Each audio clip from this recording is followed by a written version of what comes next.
Sud Radio, ça va mieux en le disant. Jean Dorido.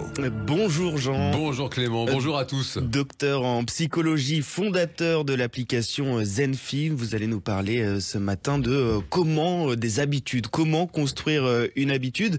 Jean, demain, ce sont les Françaises et les Français qui vont voter pour le second tour des élections législatives.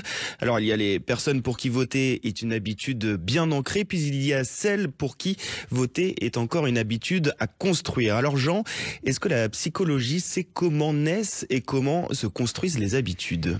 Alors écoutez, elle étudie la question, en tout cas de la psychologie, ça c'est un fait, parce que c'est vraiment la science du comportement, les habitudes, ça peut profondément changer l'existence, parce qu'un comportement devient complètement automatique, il n'est plus nécessaire de faire preuve de volonté, et les habitudes, ça peut vraiment tout changer, en bien ou parfois en mal, faire du sport, manger équilibré, les étudiants qui passent leurs concours, leurs examens en ce moment, justement prendre l'habitude de travailler ses maths, sa physique, son anglais, et évidemment la base pour créer une habitude, c'est la répétition, mais pas seulement la répétition, et puis il y a toujours cette question essentielle, répéter un comportement pour qu'il s'automatise, d'accord, mais encore faut-il savoir pendant combien de temps? Eh bien, c'est là, justement, Jean, il y a ce fameux chiffre, ce chiffre de 21 jours.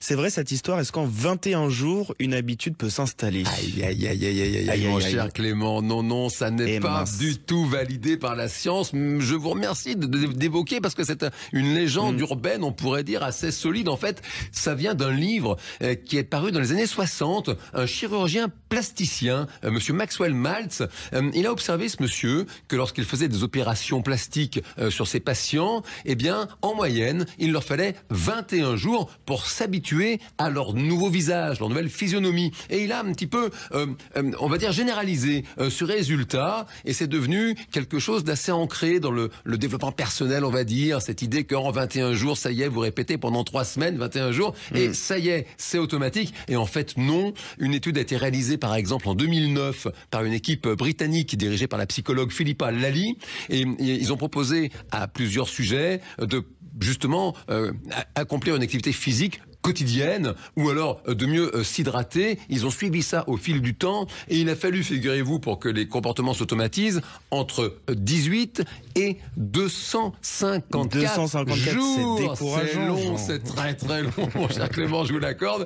La moyenne est à 66 jours, donc c'est un fait, il faut pas se mentir, on est quand même très loin de cette fameuse légende des 21 jours. Alors, comment fait-on pour qu'une habitude s'installe plus facilement? Alors, le premier point, évidemment, c'est la motivation. Vous savez qu'on distingue la motivation intrinsèque de la motivation extrinsèque. Alors évidemment, intrinsèque, c'est quand ça vient de vous. Donc ça, c'est quand même la base. Il faut aller vers des comportements qui vous font vraiment envie. Et puis, quelque chose qui marche très bien aussi, c'est de relier l'habitude que vous cherchez à créer à une activité qui vous fait plaisir. C'est la fameuse récompense. Écoutez, par exemple, un podcast qui vous plaît. De Sud Radio, sur l'application, évidemment, par exemple. de Sud Radio, en même temps que vous faites votre séance de sport. Et comme ça, votre cerveau, il va associer les deux. Et puis, le troisième point, c'est évidemment de faire en sorte d'installer l'habitude dans votre quotidien, de lui faire une place dans votre routine habituelle déjà existante, parce que là, les neurosciences ont prouvé que il y a des connexions